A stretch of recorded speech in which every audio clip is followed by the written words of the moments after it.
Spoilers ahead for the entirety of Season 4, both Volumes 1 and 2. You've been warned.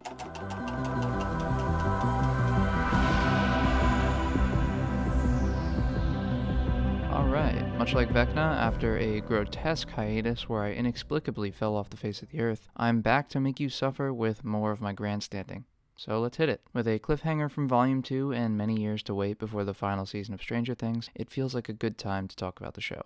Well, that and it just finishing its current season. Specifically regarding the show's place in popular culture, how it utilizes its characters, and how, after almost 40 hours of content, we still manage to wonder if our favorite character is going to make it out alive this episode. At this point, the ensemble cast of Stranger Things has grown in size to the point where it can probably rival the Marvel Cinematic Universe in terms of scope. In this season alone, you've got 3 different plot lines fully loaded with its main characters, all of them adding new ones along the way as well. It's no wonder that Season 4 was 13 hours long. Season 4 starts with a concerted effort by the Duffer Brothers to return to scary stakes and recapture the horror elements that were far more pervasive in the original Season 1 story with Eleven, Will, and the Demogorgon at focus. And for the most part, they succeed. Vecna proves to be a very scary foe, one that can strike at any time and from anywhere. And where Season 4 may not match Season 1 in sheer creepiness or pure horror, it more than makes up for it with body horror and squelchy, squealing tentacles writhing all over your subtitles. Even when you understand how Vecna does strike, it doesn't make you or the characters you care about feel any safer this season. After 3 seasons of massacres and your favorite lovable side character getting the axe at a moment's notice, everyone's got enough trauma to have their metaphorical grandfather clock strike midnight at any point in time. The 4th episode of the season, Dear Billy, is a testament to the cast and crew and their ability to create believable, palpable stakes. It was a heartfelt episode that delivered on real emotion and character arcs while making us truly believe that one of the highest billed actors in the show could have been killed off. Why is that? What makes Stranger Things accomplish a sense of stakes that some franchises simply no longer operate with? What makes their characters feel more flesh and blood than some other franchises? I think it comes down to a few things that the show executes exceptionally well when compared to other media with a similar cultural staying power. These things are character moments and divisions of the cast. These combine to give viewers incredibly satisfying scene after satisfying scene, utilizing the ensemble they have to their fullest ability. Even with juggling over a dozen talented stars, Stranger Things 4 gave almost everyone time to shine, and time for us to connect with them enough to be truly afraid of losing them. Character moments are easier to explain. They are, in essence, just genuine conversations. Moments that I feel are becoming more and more scarce in modern blockbuster movies or event television, because every movie feels afraid to put itself out there in any real regard. Most emotional moments recently seem to get undercut by comedy in the next scene or even the next line. So here's a thought experiment. Imagine you're at a pool party. There are 2 people looking to use the diving board. Person number 1 is out standing on the board. They shout, "Hey, I'm going to do a sick, gnarly backflip. Check this out." Everyone looks at them. Showtime. And then immediately they keep talking. "Hey, how hilarious would it be if I failed? What if I smack my head on the board? Or maybe I should belly flop? Check it out. Watch this. I'm going to do a backflip. Seriously, everyone, check me out. It's going to be amazing, but also super hilarious." Then our person does a backflip. I mean, it's alright. The form was, quite frankly, sloppy and not really even a full rotation. Everyone says it's a nice job and, applause all around. But person 1 gets out and says they really think that they nailed it. But it's entirely clear they're in their own head and afraid of even one single person not enjoying the routine. Person number 2 says, "F*** you, I'm gonna do a gainer." Then they do the gainer. It's sick. They nail it. They do exactly what they want to do, pretty much. They get out of the pool and they leave the party. See you next summer. Which one of these people is the more respectable pool party guest? In my opinion, clearly number 2. They're not afraid of someone thinking that they're not in on the bit. They're not afraid of being themselves and being genuine and actually putting themselves out there, of trying to do something real. And you can't help but respect them for that. In the age of, I think, post-ironic, post-irony, genuine emotion feels cathartic. So yeah, when Steve and Nancy have a heart-to-heart about how she made him a better person, or how Will empties his soul to Mike Wheeler in the back of a pizza van, I eat that shit up. Because it takes courage to put something out there without the cop-out of a one-liner for a palate cleanser immediately afterwards. Let people take in the arcs you write for your characters. And yeah, maybe this is the 5th time that Eleven has had to bleed out of her nose really hard to defeat the season's villain. But you know what? Even though I despised the guy and was hoping that he would get Vecna'd if anyone did, I loved Mike's speech to Eleven. Fight for your friends. Fight because people love you. Fight because you care about shit and you have a heart. Never in a million years would you get the opportunity to hear that same speech in a Marvel movie, because it would be too afraid of being too cheesy. There'd be a joke or 5 in the speech. Just let your characters breathe and feel something for a while. Let them let their guards down. Turn off their leading man personalities. Let us see something other than the unstoppable protagonist who runs through the plot with a smile on their face and a chip on their shoulder. I'd much rather root for a coward who finally decides to run toward danger instead of away from it than some all-powerful hero who's saving the world with a smile on his face and a half-dozen quips in his back pocket. So where the hell do you find the time for all of these character moments, you might ask? It's not easy. For instance, despite being on the same team, I don't even think Thor has ever had like one conversation with Black Widow throughout all of their movies. Compare this to Eddie Munson, who's been around for like one season and has pretty much been able to have serious, emotional conversations with like half the town by the time the finale wraps up.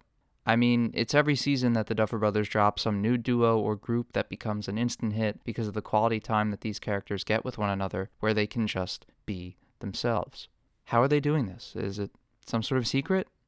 Not really. Marvel did it pretty well with Avengers Endgame, actually. Most of the emotional moments that plant the seeds for the arcs of the movie take place when everyone goes to different locations in small teams to recover the stones. Thor's depression and considerations of worthiness, Cap's eventual retirement, and Natasha's big sacrifice all get fleshed out during the small team trips to the MCU's Greatest Hits album. It's called Dividing Up the Party, which is discussed really well in the Script Notes podcast, which I'm going to link the specific episode for in the description below. I really recommend this as an educational and entertaining resource for anyone who's interested in learning about screenwriting. Basically, Dividing the Party boils down to this. The more characters you have, the less everyone gets to do. Intimacy and emotion, in very simple terms, can be nearly inversely correlated with the number of characters in a given scene. This is why Natasha, Clint, Hulk, and Thor pretty much get all to do in the Avengers movies in terms of character arcs. There just isn't enough real estate for them when nearly all their time is spent operating in scenes with other characters. Hulk particularly encounters this issue since he contractually can't appear in a solo movie, so he literally has to have an off-screen character arc. Multiple times. The Duffer Brothers handled this dividing pretty amazingly more often than not. The simplest and clearest instance of this is probably the Season 4 finale, so very heavy spoilers are inbound for that. But I want to take a look at all the different isolated groups and where they all fit onto this theoretical chessboard. You have Lucas, Erica, and Max, who are Team Bait Vecna, and they're all in the Hawkins Krill house. You have Eddie and Dustin, who are Team Distract the Bats, and they're in the Upside Down trailer park. And then you have Robin, Steve, and Nancy, who are Team Murder Vecna, and they're all in the forest in the Upside Down. And you have Will, Mike, Jonathan, Elle, and Argyle, which is Team Piggyback in some undisclosed Surfer Pizza chain location. And finally, you have Joyce, Hopper, Enzo, Murray, and Yuri, which is Team Kami, and as you may have guessed, they're in Russia. The more divisions you get, the more heartfelt character moments you get. Like I said, intimacy can be pretty closely correlated to the amount of characters in a given scene. Because of these teams, Lucas and Max have a really cute moment rekindling some of their relationship. This is a moment that simply doesn't happen if things aren't orchestrated so that Erica isn't in the house at this point in time.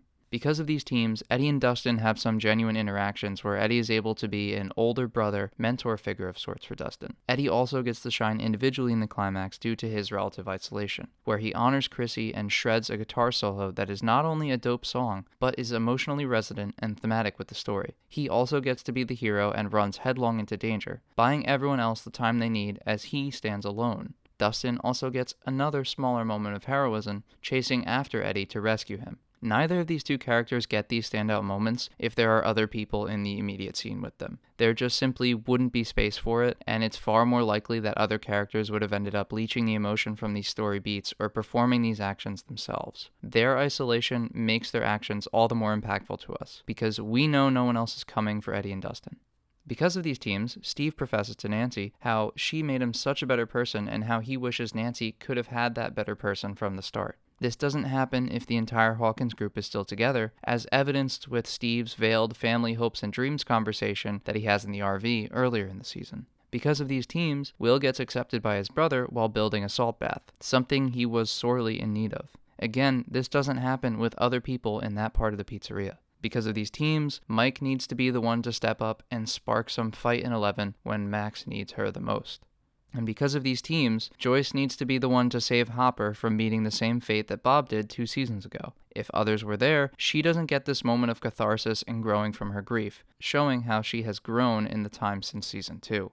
Essentially, every character moment, every single highlight of Volume 2 comes because of just how precisely all these chess pieces have been set up. Every single emotional moment and every gut punch, every time an actor gets to shine, it comes when they've been perfectly set up to do so. Circumstances are carefully crafted to put these characters in vulnerable moments that resonate with viewers.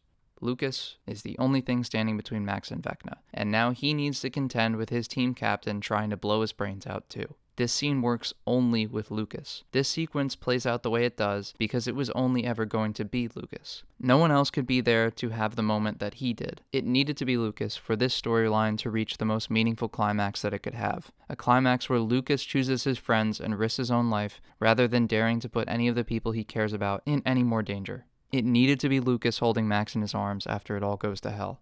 It needed to be Joyce saving Hopper from an eerily familiar fate. It needed to be Mike inspiring Elle. It needed to be Jonathan giving Will the acceptance that only he could provide. It needed to be Eddie and Dustin facing down a horde to buy everyone the time they needed. It needed to be Eddie honoring Chrissy. And it needed to be Max making the sacrifice play that she thought she should have made in the Starcourt Mall.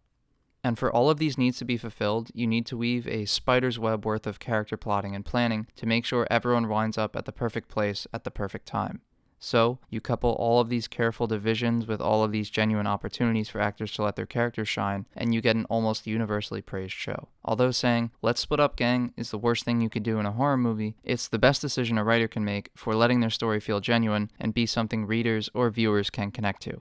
And it feels even better when the people setting up the dominoes aren't so self-conscious about if you like the arrangement or not. The Duffer Brothers don't go, "hey, check out my dominoes, gonna knock them down now," then tell you 45 jokes as they all fall down to distract you from the fact that this is the same domino arrangement they've been knocking down for at least the last decade and a half. Who cares? Do it well, do it with heart, do it in a way that makes me care about your character and what might happen to them. And I eat that shit up every time. I'll watch the hell out of it. And guess what? I'll watch the next one too. You know what the Duffer Brothers do? They take their dominoes, they quietly set them into place, they look at you, dead in the eyes, and they say, "check this shit out." Chrissy, this is from you. Boom.